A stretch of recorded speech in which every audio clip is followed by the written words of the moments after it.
Baik, kembali lagi bersama saya di sini. Perkenalkan, nama saya Norika dari jurusan Manajemen Informatika. Di sini saya akan menjelaskan tentang laporan yang sudah saya buat, yaitu laporan tentang pemilihan tempat wisata. Di sini saya akan menjelaskan isi dari laporan saya.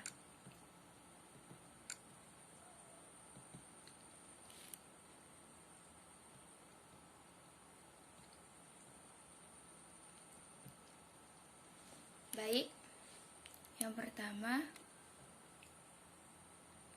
ini sudah saya buka materinya. Lalu, format laporan, tugas akhir, mata kuliah, pemrograman terstruktur. Lalu,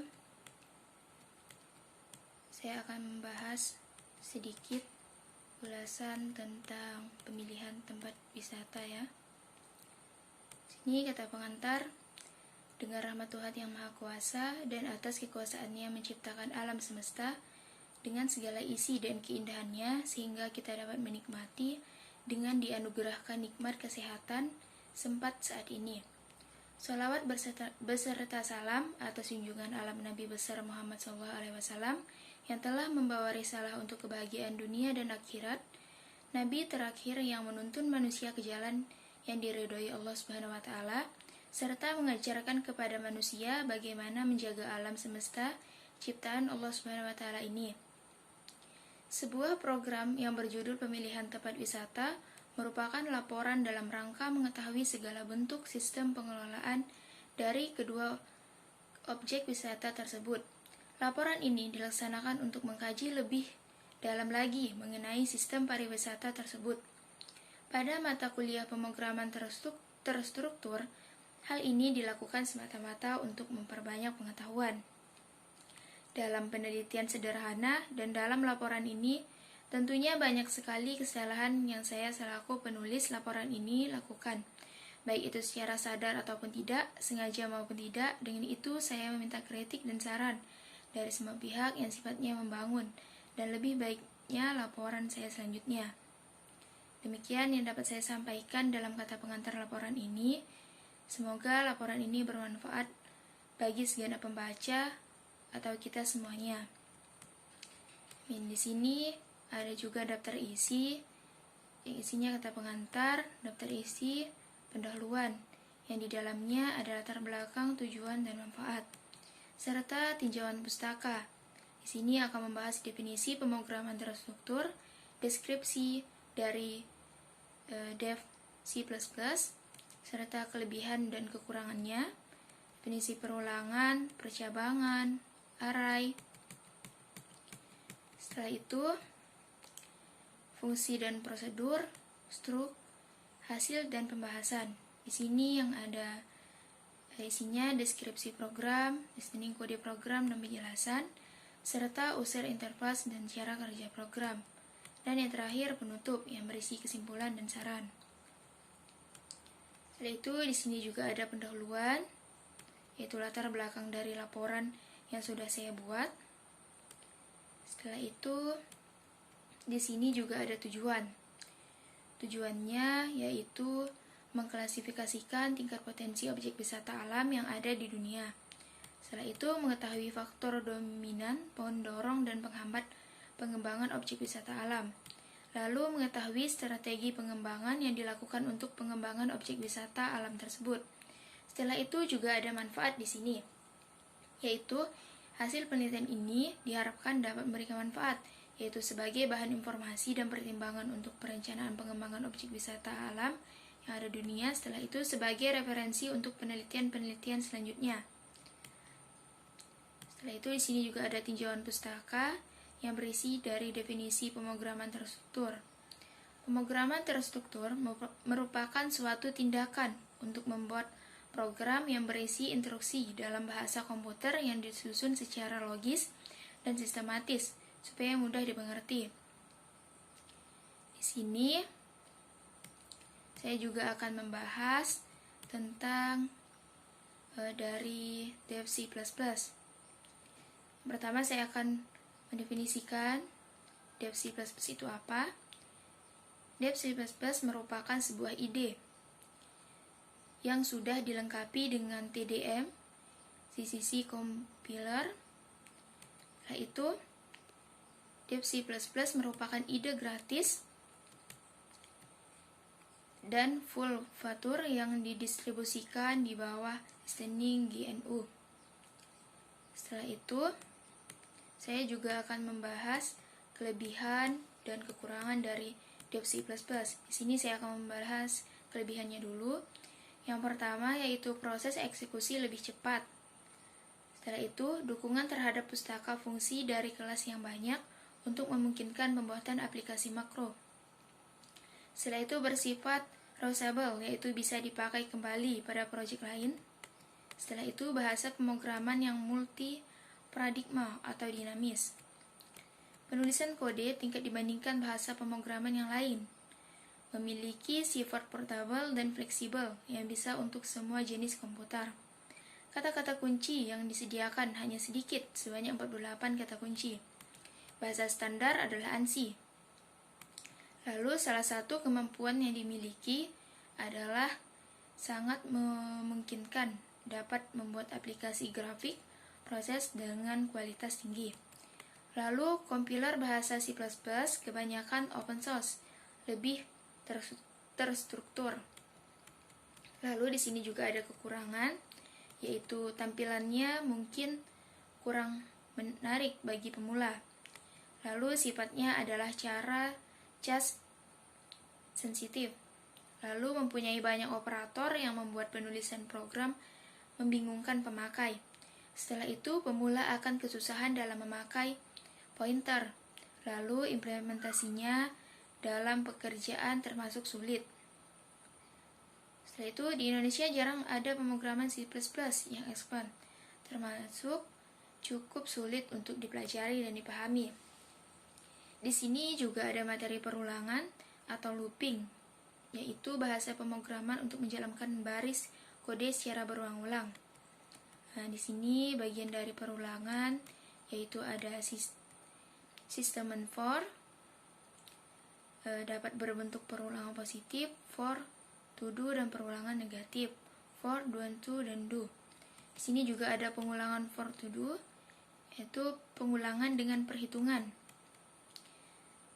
Setelah itu, ada sistem will atau do. Ini digunakan untuk melakukan proses pengulangan suatu statement ya. Lalu di sini juga ada materi percabangan, yaitu suatu perintah atau pernyataan yang memudahkan suatu perintah dieksekusi jika suatu kondisi terpenuhi atau tidak terpenuhi. Lalu di sini juga ada macam-macam percabangan, yaitu percabangan if dan percabangan iflc. If ini percabangan hanya memiliki satu blok. Lalu percabangan iflc merupakan percabangan yang memiliki dua blok pilihan. Setelah itu ada definisi array. Array ini struktur data yang digunakan untuk menyimpan sekumpulan data. Di sini juga ada berbagai macam array, yaitu array satu dimensi. Array yang terdiri dari n buah kolom atau array satu dimensi, array yang terdiri dari satu subscript array saja. Lalu array dua dimensi merupakan array yang terdiri dari n buah baris dan m buah baris. Bentuknya dapat dibayangkan seperti matriks atau tabel. Lalu di sini ada array multidimensi, yaitu array yang mempunyai ukuran lebih dari 2 dimensi. Setelah itu, di sini juga ada fungsi dan prosedur. Fungsi dan prosedur adalah suatu program terpisah dalam blok yang berfungsi sebagai subprogram atau program bagian. Setelah itu, ada juga struct.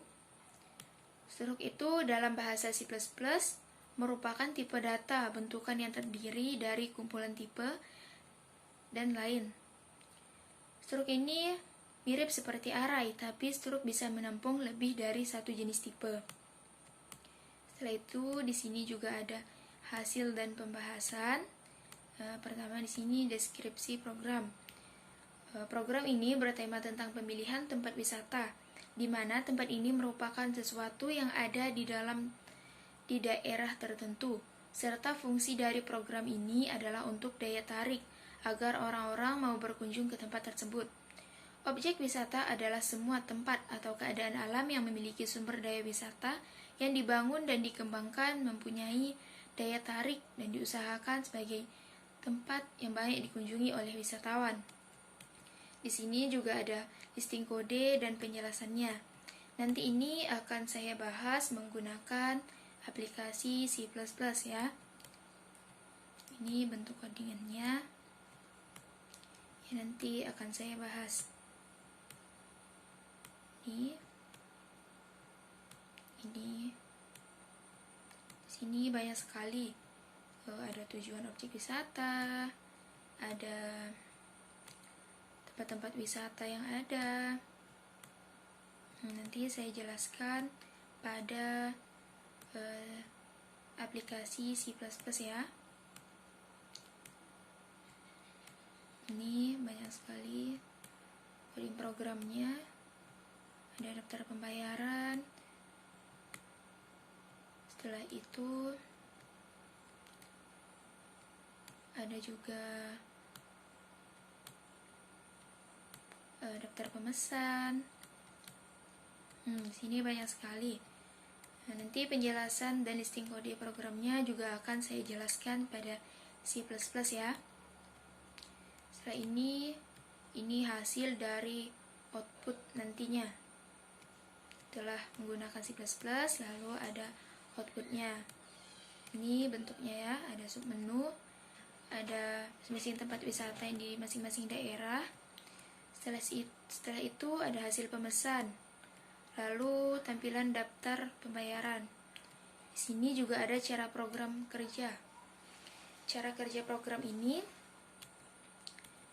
yang pertama kita masuk ke menu utama. Ada pilihan sebuah tempat objek wisata, lalu berisi daftar tujuan wisata. Nah, setelah itu bagian menu menampilkan sebuah pilihan yang bermacam-macam. Itu tempat wisata pemesan, sebuah kendaraan yang digunakan. Tempat wisata yang dipilih apakah masih ada, nanti akan ada perulangan di sebuah aplikasi C++ ya. Itu juga ada menu daftar pembayaran. Nah, lalu di sini kesimpulannya dari laporan yang saya buat, yaitu berdasarkan hasil penelitian di atas sistem serta pembahasan pada bab-bab sebelumnya, maka dapat ditarik kesimpulan yaitu aplikasi ini dapat memberikan alternatif tempat wisata yang sesuai dengan kebutuhan pengunjung berdasarkan biaya dan waktu yang tersedia serta fasilitas yang diinginkan. Lalu di sini partisipasi masyarakat sangat berperan untuk berdirinya tempat wisata ini, berawal dari pengusulan kebijakan dan pengharapan masyarakat yang ada di sekitar. Dari adanya laporan pemilihan tempat wisata ini agar dapat memudahkan dalam pemilihan objek wisata ya. Di sini juga ada saran, dari 3 saran. Nah, ini hasil dari semua laporannya. Selanjutnya nanti akan saya listing kodenya, nanti akan saya praktekkan langsung di Dev C++ nya. Ini baru laporan. Setelah itu